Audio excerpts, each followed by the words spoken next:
I watched my 8-year-old daughter Haley sink beneath the surface of the pool, her clothes dragging her down like anchors, and my own father's hands were locked around my throat, preventing me from reaching her. That was the moment I knew my family wasn't family anymore. They were a threat. My mother stood by the patio table, sipping her wine like nothing was happening.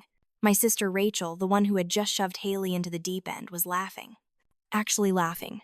And my father, the man who was supposed to protect his grandchildren, was choking me while saying, in that cold, deliberate voice, "She needs to learn to survive on her own. If she can't make it through water, she doesn't deserve to live." Before we go any further, if this story resonates with you, or if you've ever had to protect someone you love from the people who were supposed to care for them, please hit that like button. Subscribe to hear more stories about standing up for yourself and your loved ones. And drop a comment below about your own experience with toxic family members. Your story matters. Now let me take you back to how we got to that horrifying moment. I need to start from the real beginning because nothing about what happened that day makes sense without understanding the foundation of rot that my family was built on. I grew up in a house where love was conditional, where approval had to be earned daily, and where Rachel could do absolutely no wrong while I could do absolutely nothing right. My earliest memory is from when I was 5 years old. Rachel was 7. We were at a family dinner and I'd accidentally knocked over my glass of juice. The purple liquid spread across the white tablecloth like a stain on my entire existence. My mother's face went cold. She didn't yell. That would have been too undignified. Instead, she stood up, walked to my chair, and said in a voice so quiet only I could hear, "You ruin everything you touch." I should have stopped at one child. Rachel, meanwhile, could break dishes, track mud through the house, or fail tests, and it was always met with understanding smiles, and "She's just spirited," or "She's going through a phase." When I got straight A's, my father would glance at my report card and say, "Well, at least you're good for something." When Rachel brought home C's and D's, it was, "Grades don't define you, sweetie." The inequality wasn't just emotional. It was financial, too. Rachel got a new car for her 16th birthday, a gleaming silver sedan with leather seats. I got a used bicycle from a garage sale for mine. When Rachel wanted to go to expensive summer camps, my parents wrote the checks without hesitation. When I asked to join the debate team, which required a $30 fee, my father laughed and said, "Find a job if you want extras." So I did. I started babysitting when I was 14, working at a grocery store at 16, taking every shift I could. I saved every penny because I knew that when I turned 18, I was on my own.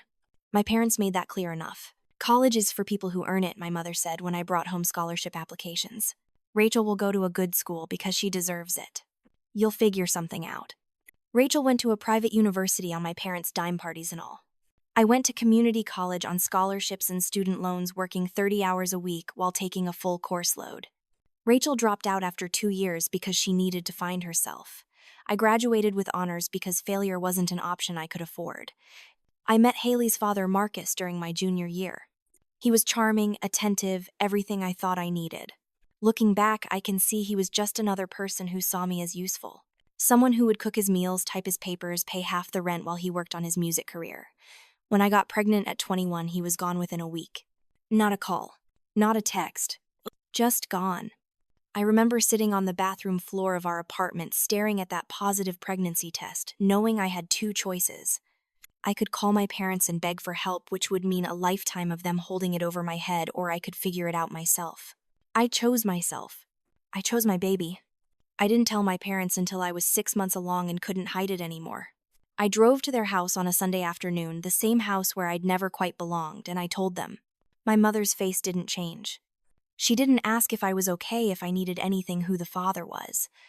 She just said, "Well, you've really done it now, haven't you? Thrown your life away completely." My father stood up from his armchair and pointed at the door. "You made your bed. Don't come crying to us when reality hits you. We're not raising another child, especially not the bastard child of our failure of a daughter." Rachel, who was visiting that weekend, laughed from the couch. "God, Danny, you can't do anything right. Even getting knocked up is somehow more pathetic when you do it." I left. I didn't cry until I got back to my car. And then I made myself a promise. I would never, ever let my child feel the way they made me feel. My baby would know love, real love, the kind that didn't come with conditions or scorecards. Haley was born on a rainy Tuesday in March. I labored alone, no family in the waiting room, just me and a nurse named Patricia, who held my hand and told me I was doing great. When they placed Haley on my chest, her tiny face scrunched up and angry at being thrust into the world, I felt something click into place inside me. This was my family now. This perfect tiny person who needed me. The first few years were brutal. I was working 2 jobs, putting myself through my last year of school and taking care of a baby with no help. There were nights I ate ramen so Haley could have fresh vegetables. There were times I walked 3 miles to work because I couldn't afford both gas and daycare. But Haley never went without. She had clean clothes, healthy food, birthday parties with her little friends from daycare, and more love than I'd received in my entire childhood. I didn't see my parents for 3 years after Haley was born. Not a phone call. Not a card. Nothing. And honestly, it was better that way. I built a life for us. Small, humble, but ours. I got a decent job as an administrative assistant at a law firm. We moved into a little 2-bedroom apartment in a safe neighborhood. Haley started preschool. Then when Haley was 3, my mother called. Just out of the blue on a Wednesday evening. "We'd like to meet our granddaughter," she said, as if the previous 3 years of silence had never happened. It's not right for a child to grow up without knowing her grandparents. I should have said no. Every instinct I had screamed at me to protect Haley from them. But there was still that small, wounded part of me that wanted to believe they'd changed. That becoming grandparents had softened them somehow. So I agreed to a short visit at a neutral location, a park near their house. They showed up with Rachel, who was 25 by then and still living off our parents' money while finding her passion. Rachel took one look at Haley, this sweet little girl in her pink overalls, and said, "She looks just like you did." Poor thing. The visit lasted 20 minutes. My parents barely interacted with Haley. My father spent most of the time on his phone. My mother made comments about Haley's clothes being discount store quality and asked if I was still struggling financially. When Haley tried to show my mother a dandelion, she'd picked my mother, waved her away. "Not now, child. The adults are talking." I took Haley and left. We didn't see them again for another 5 years. During those 5 years, Haley and I thrived. I got promoted at work twice. We moved into a nicer apartment. Haley started elementary school and discovered she loved art and reading. She was sensitive, thoughtful, the kind of kid who cried when she saw hurt animals and made cards for her teachers. She was everything beautiful about the world, and I protected her fiercely. She'd ask about grandparents sometimes, especially when her friends talked about theirs. I'd tell her that some families are small and that's okay. That love isn't about quantity, it's about quality. She seemed to accept that, though I could see the questions in her eyes. Then this past June, my father called again. His voice was different this time. Softer. Almost vulnerable. "Danny, your mother and I have been doing a lot of thinking. We're not getting any younger. We've missed so much of Haley's life. We want to make that right. We want to be a real family." I was silent for a long moment. "Why now?" I asked. "Because we're getting older and we're realizing what matters," he said. "Family matters. Blood matters. We want a chance to know our granddaughter. Please, let us try." There was something in his voice that got to me. Maybe it was exhaustion. Maybe it was that stupid hope that never quite dies no matter how much evidence you have against it. Maybe I just wanted Haley to have what other kids had. Whatever it was, I agreed to come to a family barbecue the following Sunday. Haley was excited. She'd picked out her favorite outfit, cargo shorts and a dinosaur t-shirt, and she'd made a drawing to give to her grandparents. "Do you think they'll like me?" she asked in the car on the way there. "They're going to love you, baby," I said, and I prayed it was true. The house looked exactly the same. Large, pristine, with its perfect lawn and its 3-car garage. There were balloons tied to the mailbox, and I could hear music coming from the backyard. My stomach was in knots, but I put on a smile for Haley. We walked around to the backyard through the side gate. There were about 15 people there, cousins I hadn't seen in years, with their kids, aunts, and uncles who'd always been more interested in my parents' money than in actual family relationships. The smell of burgers on the grill mixed with the chlorine scent from the pool. Rachel saw us first. She was standing by the drink table wearing designer sunglasses and a white sundress that probably cost more than my monthly rent. She made her way over to us, her heels clicking on the patio stones, and I felt my defenses go up immediately. "Well, well, well," Rachel said, looking down at Haley with an expression that made my skin crawl. "If it isn't Danny, the disaster, and her little mistake. Tell me, Haley, does your mother still dress you from the clearance rack? Or did she splurge this time and go full price at Walmart?" Haley's hand tightened in mine. She looked up at me, confused and hurt. This was her first real experience with cruelty from family, and I could see it breaking something in her. Rachel, she's 8 years old, I said quietly, trying to keep my voice steady. Can you at least pretend to be a decent human being for one afternoon?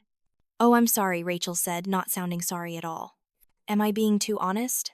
Should I pretend she's not clearly being raised by someone who has no idea what they're doing? Look at her. She dresses like a boy. She probably doesn't even know how to act around real people. That's enough, I said, my voice harder now. Or what Rachel said, leaning closer. You'll run away again. That's all you know how to do. Run away from your problems. Hide from reality. You're pathetic, Danny. You always have been. I was about to respond when my father's voice boomed from behind us. Danny, you actually showed up. He walked over, and I saw my mother trailing behind him, a glass of wine already in her hand, despite it being barely noon. My father clapped me on the shoulder hard enough that I stumbled slightly. He was a big man, had always used his size to intimidate. Look at you, he said, his eyes scanning me up and down. Still looking like you just rolled out of bed. Single motherhood really hasn't been kind to you, has it? You know, if you'd just listened to us years ago, been a little more agreeable, a little less stubborn, you wouldn't be in this situation. But you always had to do everything your way. My mother stepped up beside Rachel, the two of them forming a united front. Hello, Danny, my mother said, her tone as cold as I remembered. She looked at Haley briefly. I see you still haven't learned anything about presentation. That child looks homeless. I felt Haley shrink against my leg. I wanted to scream at them to grab my daughter and run, but I forced myself to stay calm. Haley, sweetie, why don't you go sit on those chairs by the pool? I'll get you a plate of food, okay? Haley nodded, not saying a word, and walked toward the pool area. I watched her go, making sure she got there safely before turning back to my parents. Why did you really invite us here? I asked quietly. My father laughed, and it wasn't a kind sound. Can't a father want to see his daughter and granddaughter? Not when that father hasn't shown any interest in 9 years, I said. You're so dramatic, my mother said, taking a sip of her wine. Always making everything about you. We invited you because family is important, even if some family members are disappointments. Before I could respond, one of my cousins, Lisa, came up to say hello. She'd always been kind to me, one of the few relatives who hadn't completely written me off. Danny, it's so good to see you, she said, giving me a genuine hug. And that's Haley. She's beautiful. Thank you, I said, grateful for a friendly face. Come on, let's get you some food, Lisa said, linking her arm through mine and leading me toward the buffet table. Ignore Rachel. She's been insufferable lately. Her business venture failed again, and she had to move back in with your parents. Again, I asked. Third time, Lisa said, rolling her eyes. She's been in a mood all week. We filled a plate with food for Haley, and I was just turning to bring it to her when I heard her scream. The sound cut through all the conversation, all the music, everything. I spun around so fast I dropped the plate food, scattering across the patio. And there at the pool I saw the worst moment of my life unfolding. Haley was in the water, fully clothed, and she was panicking. Her arms were flailing, her head going under and coming back up, going under and coming back up. She couldn't swim well. We'd never had money for proper lessons. The weight of her clothes was dragging her down. And standing at the edge of the pool, smiling, was Rachel. I ran. I don't remember deciding to run. My body just moved. But before I could make it more than a few steps, someone grabbed me from behind. Arms wrapped around my neck, yanking me backward with brutal force. It was my father. He'd caught me, and now he was holding me in a chokehold, pulling me away from the pool, away from my drowning daughter. Let her go, I screamed, trying to break free. She can't swim. She's drowning. She needs to learn, my father growled in my ear, his grip tightening until I could barely breathe. She needs to figure it out on her own. If she can't handle a little water, she's too weak to survive in this world. She doesn't deserve to live if she's that pathetic. I looked desperately toward my mother. She was standing right there, not 15 feet away, watching her granddaughter drown, and she just took another sip of wine. Her face was completely blank, like she was watching something boring on television. Rachel was laughing. That horrible, high-pitched laugh I'd heard my whole life whenever I was suffering. This is hilarious, she said to no one in particular. She can't even swim. What kind of mother doesn't teach her kid to swim? Haley went under again, and this time she didn't come back up as quickly. Her movements were getting weaker. She was dying. My daughter was dying right in front of me, and my own family was preventing me from saving her. Something primal erupted inside me. This wasn't about me anymore. This wasn't about my trauma or my pain or my desperate need for my parents' love. This was about my child's life, and I would die before I let them take her from me. I drove my elbow back into my father's ribs with every ounce of strength I had. I felt something heard him grunt in pain. His grip loosened just slightly, and I used that moment to twist my body, digging my fingernails into his forearms, clawing and scratching like a wild animal. "You bitch," he hissed, trying to tighten his hold again. I brought my foot up and slammed it down on his instep, then threw my head back, connecting with his chin. He stumbled, and suddenly I was free. I didn't waste a second. I launched myself toward the pool. The cold water shocked my system, but I didn't care. I dove down, my eyes stinging from the chlorine, searching frantically for Haley. And then I saw her sinking toward the bottom, her eyes closed, her body limp. I grabbed her under her arms and kicked as hard as I could toward the surface. It felt like it took forever. My lungs were burning. My muscles were screaming. But I got us to the edge. I hauled Haley out of the water and climbed out after her, laying her on the concrete. She wasn't breathing.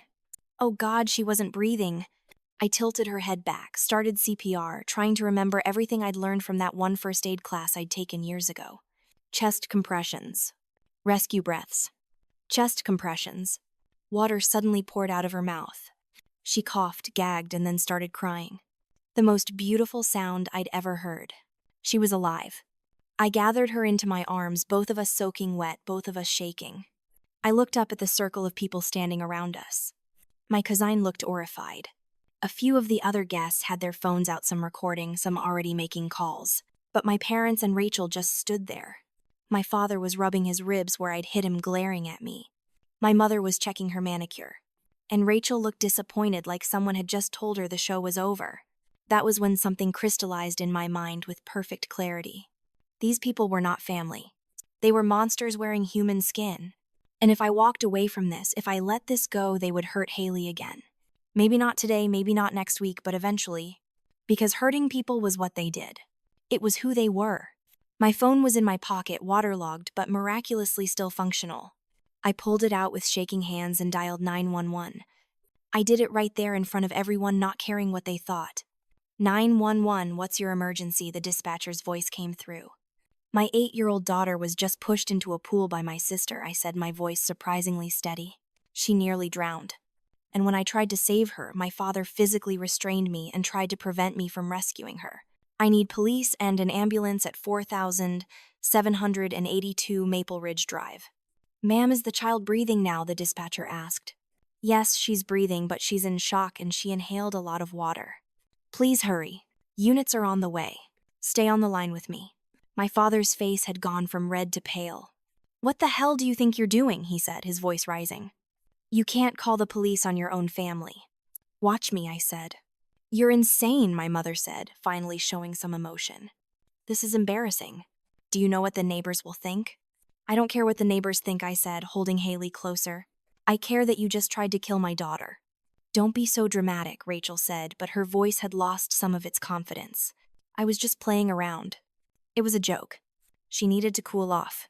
You pushed an 8-year-old child who can't swim into the deep end of a pool while she was fully clothed, I said. That's not a joke. That's attempted murder. Several of my cousins were nodding. Lisa came over and wrapped a towel around Haley and me. I saw the whole thing, she said quietly. Rachel pushed her. Your dad grabbed you. I'll tell the police everything. Another cousin, Mark, stepped forward. I saw it too. I got some of it on video before I realized how serious it was. Within minutes, I heard sirens. 2 police cars arrived first, followed quickly by an ambulance. The paramedics went immediately to Haley, checking her vitals, wrapping her in warm blankets, talking to her softly to assess her mental state. 2 officers, a man and a woman, began taking statements. The female officer, whose name tag read Rodriguez, knelt down next to me while the male officer, Martinez, started talking to witnesses. Ma'am, can you tell me what happened here? Officer Rodriguez asked gently. I told her everything. How Rachel had pushed Haley. How my father had physically restrained me, choking me, preventing me from saving my drowning child. How my mother and Rachel had stood by and watched it happen. How they'd made it clear they didn't care if Haley died. As I talked, I became aware of how insane it must sound, but Officer Rodriguez's face remained professional, sympathetic. When I finished, she nodded. That must have been terrifying, she said. You did the right thing calling us. Officer Martinez came back over with his notepad full of notes. We have 4 witnesses who confirm the mother's story, he said to his partner. One of them has video footage. The video shows the sister pushing the child into the pool and the father restraining the mother. He turned to my father. Sir, I'm going to need you to step over here. This is ridiculous, my father blustered. I didn't do anything wrong. I was trying to teach the girl a lesson. Kids these days are too soft. They need to learn to handle adversity. Officer Martinez's expression hardened. You prevented a mother from saving her drowning child. That's not teaching a lesson. That's assault and child endangerment. Please turn around and place your hands behind your back. You can't be serious, my father said, but he was turning pale. I'm completely serious, Officer Martinez said. He looked at Officer Rodriguez. We're gonna need CPS here. Officer Rodriguez nodded and made a call. Meanwhile, the paramedics had loaded Haley onto a stretcher. We're transporting her to County General for observation, one of them told me. She inhaled water and we need to monitor her for secondary drowning. You can ride with her. I'm coming with you, I said immediately. As we were loading into the ambulance, I saw Officer Martinez placing my father in handcuffs. My mother was crying, actually crying, but not for Haley. She was crying because the neighbors were watching. Because this was embarrassing for her. Rachel was arguing with Officer Rodriguez, her voice high and panicked. It was just a joke. I didn't mean anything by it. You can't arrest me for a joke. We're not arresting you yet, Officer Rodriguez said calmly. But we are investigating an incident of child endangerment, and you'll need to come to the station to give a formal statement. The ambulance doors closed and we were moving. Haley was crying, softly shaking despite the warm blankets. I held her hand, stroking her wet hair back from her face. You're okay, baby, I whispered. You're safe now. Mommy's got you.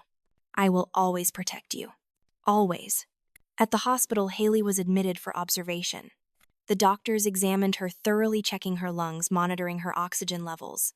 They found bruising on her back and arms where she'd hit the side of the pool when Rachel pushed her. They documented everything with photographs. A social worker arrived within an hour. Her name was Miss Miller, a woman in her 50s with kind eyes and a no-nonsense demeanor. She sat down with me in Haley's hospital room while Haley slept, finally exhausted from the trauma. Mrs. Williams, she said, and I didn't correct her about the Mrs. part. I've read the police report. I've seen the photos of Haley's injuries. I've reviewed the witness statements and the video footage. This is one of the most clear-cut cases of family violence I've seen in 20 years of doing this job. I felt tears starting to fall. I should never have taken her there. I knew what they were like. I knew, and I went anyway. You made a decision to give your family another chance, Miss Miller said gently. That doesn't make what happened your fault. The fault lies entirely with the adults who endangered a child. Now what I need to know is, what do you need from me to keep you and Haley safe? I need them to never be able to touch her again, I said, my voice breaking. I need them out of our lives permanently. Then that's what we'll do, Miss Miller said firmly. I'm going to help you file for an emergency protective order first thing tomorrow morning. In the meantime, I'll make sure the hospital knows that absolutely no one except you is allowed near Haley. No grandparents. No aunt. No one. She was true to her word. By the next morning, when Haley was discharged with strict instructions to watch for any signs of respiratory distress, I had an appointment at the courthouse. Miss Miller went with me. The judge who heard our petition was a woman in her 60s named Judge Patricia Hawthorne. She read through the police report, looked at the photos of Haley's bruises, and watched the video that Mark had taken on his phone. The video was damning. It clearly showed Rachel walking up behind Haley and shoving her hard into the pool.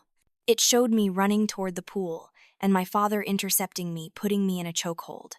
It even captured audio of him saying she needed to learn to survive on her own. Judge Hawthorne looked at me over her reading glasses. Miss Williams, I'm granting your request for an emergency protective order. Your father, mother, and sister are hereby prohibited from coming within 300 feet of you or your daughter. They may not contact you directly or indirectly. They may not approach your home, your workplace, or your daughter's school. This order is effective immediately and will remain in place until we can schedule a hearing for a permanent protective order. Do you understand? Yes, Your Honor, I said, relief flooding through me. Thank you. You protected your child, Judge Hawthorne said. That's what mothers are supposed to do. I'm just making sure the law protects you both now. The order was served to my parents and Rachel that afternoon. I got a call from Officer Rodriguez letting me know. Your father was released from custody on bail this morning, she said. He's been formally charged with assault and child endangerment. Your sister is being charged with child endangerment as well. The DA is taking this seriously. Thank you, I said. Thank you for believing me.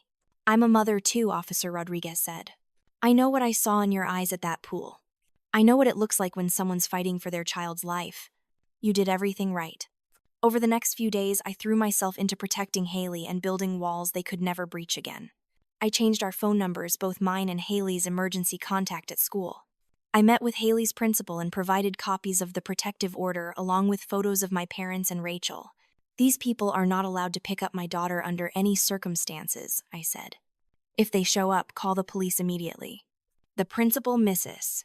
Chen, looked at the documents with serious eyes. I understand completely, she said. We'll update all of our systems. Haley's safety is our top priority. I hired a lawyer, a woman named Sarah Chen, who'd been recommended by Miss Miller. Sarah was in her 40s, sharp and fierce, with a reputation for winning family law cases. She looked over my documentation in our first meeting, the police reports, the medical records, the witness statements, and she nodded approvingly. This is solid, she said. Your family made a critical mistake when they did this in front of witnesses and on camera. We're going to make sure they never get near Haley again. I'm going to file for a permanent protective order, and I'm also going to send them a cease and desist letter making it crystal clear that any attempt to contact you or Haley, even indirectly, will result in immediate legal action. What about the criminal charges, I asked. Those are proceeding independently, Sarah said. The DA's office is handling that. But I'll coordinate with them. Everything we're doing on the civil side will support the criminal case and vice versa. Within a week, Sarah had drafted and sent a letter to my parents and Rachel. It was 5 pages of legal language that essentially said stay away or face consequences. The letter detailed every law they'd broken, every potential charge they faced, and every legal remedy I was pursuing. It was a warning shot across the bow. But I didn't stop there. I knew my parents cared about 2 things above all else, their reputation and their standing in their social circle. So I decided to attack there too. My parents were active members of Riverside Community Church, one of those large suburban churches with a 1,000-member congregation. My father had been on the finance committee for years and loved to brag about his service and generosity. So I made an appointment with Reverend James Hamilton, the senior pastor. I'd never met Reverend Hamilton before, but I'd heard my parents talk about him enough to know he was genuinely devout, someone who actually believed in the principles he preached. I sat in his office on a Tuesday afternoon, Haley at a friend's house for a play date, and I told him everything. I didn't cry. I didn't exaggerate. I just stated the facts clearly and calmly. I showed him the protective order. I showed him the police report. I even showed him the video on Mark's phone, which he'd sent me a copy of. Reverend Hamilton watched the video in silence, his face growing graver with each second. When it finished, he sat back in his chair and was quiet for a long moment. Miss Williams, he finally said, I am so deeply sorry. Not just for what happened to you and your daughter, but for the fact that your family has been representing themselves as faithful Christians while harboring this kind of cruelty. I'm not here to destroy them, I said, though part of me wondered if that was entirely true. I'm here because they use their position in this church as a shield. They use it to present themselves as good people, as pillars of the community. And I need you to know what they really are. Reverend Hamilton nodded slowly. I appreciate your honesty. And I want you to know that I take this very seriously. While I can't discuss specific disciplinary actions we may take with church leadership, I can assure you that no one who endangers children will hold a position of authority or trust in this congregation. Not now. Not ever. True to his word, within 2 weeks I heard through Lisa, who was still attending that church, that my father had been quietly removed from all his committee positions. He was no longer welcome at any church functions involving children. My mother had resigned from her charity organization leadership role after several members expressed concerns. The whisper network in their social circle was brutal and efficient. Mothers talk. When word spread about what had happened, even the sanitized version, people started asking questions. And once a few people started asking questions, others began sharing their own experiences with my family's cruelty. It turned out I wasn't the only one who'd been mistreated. Other family members had stories. Friends of Rachel's came forward with tales of her bullying and manipulation. Business associates of my father's admitted he'd been ruthless and dishonest in his dealings. Their annual 4th of July party, which usually drew 50 or 60 people, had 11 guests that year, according to Lisa. Their Christmas gala in December had so many cancellations they ended up canceling it entirely. Meanwhile, Haley and I were building something new, something healthy. Miss Miller had connected us with a therapist who specialized in childhood trauma. Dr. Sandra Brooks was a warm, patient woman in her early 50s who had a playroom in her office full of art supplies and toys. Haley didn't talk much in the first few sessions. She'd just draw pictures. Dark pictures of pools and angry faces. But slowly, week by week, the pictures started to change. More colors appeared. Smiles showed up on the faces. And finally, about 6 weeks in, Haley drew a picture of the two of us holding hands under a rainbow. "Tell me about this picture, doctor," Brooks said gently. "That's me and Mommy," Haley said. "We're safe now. Mommy saved me." "Doctor." Brooks looked at me with tears in her eyes. I'd started therapy 2 individual sessions to deal with my own trauma. I'd spent 30 years carrying the weight of my family's abuse, and it was time to put it down. My therapist, Dr. Robert Chen, helped me see patterns I'd never noticed before. How I'd been conditioned to believe I didn't deserve love. How I'd learned to make myself small to avoid conflict. How I'd accepted crumbs of affection and called it family. "You're breaking a generational cycle, doctor," Chen told me. "That takes tremendous courage." I also enrolled Haley in swimming lessons. I found an instructor named Maria, who specialized in working with kids who'd had water trauma. Maria was patient and kind, never pushing, always encouraging. The first few lessons, Haley wouldn't even get in the pool. She'd just sit on the edge with her feet in the water crying. But Maria didn't give up. "That's okay, sweetie," she'd say. "We'll go at your pace. You're in control here." After 4 weeks, Haley put her face in the water for the first time. After 8 weeks, she floated on her back. After 12 weeks, she swam across the pool. I cried watching her that day. Not because she could swim, though, that was important, but because she'd taken back something my family had tried to destroy. She'd faced her fear and conquered it. The permanent protective order hearing was scheduled for 3 months after the incident. Sarah had prepared meticulously. We had the police reports, medical records, witness testimonies, the video, everything. My parents hired a lawyer too, an expensive one who specialized in making problems go away. At the hearing, their lawyer tried to paint the whole thing as a tragic misunderstanding. "My clients never intended for the child to be in any real danger," he argued. "They were simply trying to teach her an important life lesson about self-reliance." Judge Hawthorne, the same judge who'd granted the emergency order, was not impressed. "Counselor," she said icily, "I've watched the video of your client choking his daughter while his granddaughter drowned. I've read the statement where he said the child didn't deserve to live if she couldn't survive. That's not teaching self-reliance. That's child endangerment and assault." Our side presented our evidence methodically. Sarah called me to testify, and I told the whole story from my childhood to that day at the pool. I talked about the years of emotional abuse, the favoritism, the cruelty. I explained how I'd hoped they'd changed, how I'd been wrong, how they'd nearly cost me my daughter's life. Then Sarah called Dr. Brooks, who testified about Haley's ongoing trauma from the incident. She described the nightmares, the fear of water, the anxiety whenever we drove past a pool. She also called Dr. Chen, who testified about the long-term psychological damage of growing up in an abusive environment and the likelihood that my parents would continue harmful behavior if given access to Haley. My parents' lawyer called no witnesses. He had nothing to rebut the mountain of evidence against his clients. Judge Hawthorne's ruling was swift and decisive. "I am granting a permanent protective order," she said. "Mr. and Mrs. Williams Sr. and Rachel Williams are permanently prohibited from contacting, approaching, or communicating with Danny Williams or Haley Williams. They may not come within 300 feet of either of them. They may not contact them through third parties. They may not send gifts or letters. Any violation of this order will result in immediate arrest and criminal charges. This order is permanent and will remain in effect until Haley turns 18, at which point she can decide for herself whether she wants contact with these individuals." She looked at my parents with something like disgust. "I've been on this bench for 15 years, she said. "I've seen a lot of terrible things that people do to children. But watching someone prevent a mother from saving her drowning child is something I will never forget.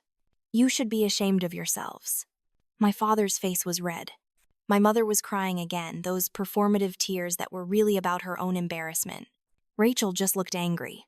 As we were leaving the courthouse, Rachel tried to approach me in the parking lot. Sarah immediately stepped between us. You're in violation of the protective order, Sarah said sharply. We're 300 feet from the courthouse entrance. Back off now or I'm calling the police. Rachel stopped, but she couldn't resist one last jab. You've ruined us, she spat. Everyone thinks we're monsters because of you. You've destroyed our family. I looked at her, really looked at her, and felt nothing but pity. I didn't destroy anything, I said calmly. You destroyed yourselves. I just protected my daughter.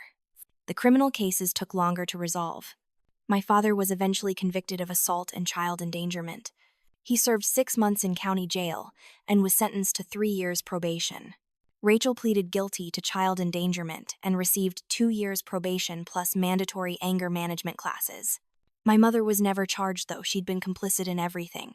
But the legal punishment was almost beside the point. The real consequences were social. My parents' reputation was destroyed. My father lost clients for his consulting business. My mother was no longer invited to the charity luncheons and country club events she'd treasured. Rachel couldn't find work because a simple Google search of her name brought up articles about the incident. They'd lost everything they cared about. Their standing, their reputation, their image as a perfect family. And they'd lost it because they'd made one critical mistake. They'd underestimated how far I would go to protect my child. Lisa kept me updated occasionally, though I never asked. She told me that Rachel had moved back in with my parents permanently, that their house had gotten quieter and sadder, that they'd tried to reach out to other family members for support and been rebuffed, that my father had aged 10 years and 6 months. Part of me, the part that was still that little girl desperate for her parents' love, felt sad about it. But the stronger part, the part that was Haley's mother, felt only relief. They couldn't hurt us anymore. About 8 months after the incident, I got a job offer in Portland, Oregon. It was a significant promotion, better pay, better benefits, and most importantly, it was 2,000 miles away from my parents. Haley and I talked about it seriously. She was old enough to have opinions about a move. Will I have to leave my friends? She asked. Yes, I said honestly. But you can make new friends.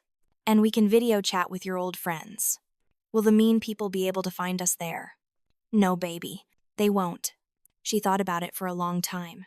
Then, she said, can we live near the ocean? I want to practice swimming in the waves. I felt my heart swell. Absolutely. We can live near the ocean. We moved to Portland in February. We found a small house just 15 minutes from the coast, a cozy 2-bedroom with a garden where Haley could plant flowers. She enrolled in a new school and made friends quickly. Her art teacher said she had real talent. I found a community of other single moms, women who understood the challenges and celebrated the victories. We had regular dinners, playdates, the kind of chosen family I'd never known was possible. Haley kept up with her swimming lessons. She joined a swim team at the local pool. Last month, she won her first ribbon at a meet. She was so proud, grinning ear to ear as she showed me her 3rd-place ribbon for the 50-meter freestyle.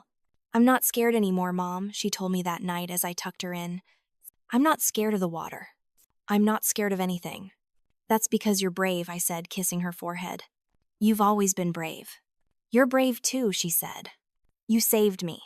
I'll always save you, I said. That's my job. I'm your mom. I'm your fortress. She smiled and hugged Mr. Buttons, her teddy bear. I love you, Mommy. I love you too, baby. More than anything in the world. We never heard from my parents again after the move. The protective order was still in effect, but it didn't matter. We disappeared from their lives completely. New city, new phone numbers, new everything. We were ghosts. And in our new life, we were thriving. I got promoted again at work. Haley discovered she loved marine biology and wants to be a dolphin trainer when she grows up. We spend weekends at the beach building sandcastles and collecting shells. She laughs now freely and often. She's confident. She knows she's loved. Sometimes I still wake up from nightmares about that day at the pool. I see Haley sinking, see my father's hands around my throat, see Rachel's smile. But then I roll over and hear Haley breathing softly in the next room, safe and sound, and the nightmare fades. I've learned a lot through all of this. I've learned that family isn't always about blood. It's about who shows up. It's about who protects you when you're vulnerable. It's about who celebrates your victories and supports you through your defeats. I've learned that sometimes the bravest thing you can do is walk away. That setting boundaries isn't selfish. That protecting yourself and your children isn't cruel, even when it hurts people who claim to love you. I've learned that breaking generational cycles of abuse is possible, but it's hard. It requires recognizing the patterns, making difficult choices, and standing firm even when guilt tries to pull you back. Most importantly, I've learned that I am enough. I don't need my parents' approval. I don't need Rachel's validation. I don't need anyone to tell me I'm worthy. I know my worth because I see it reflected in my daughter's eyes every single day.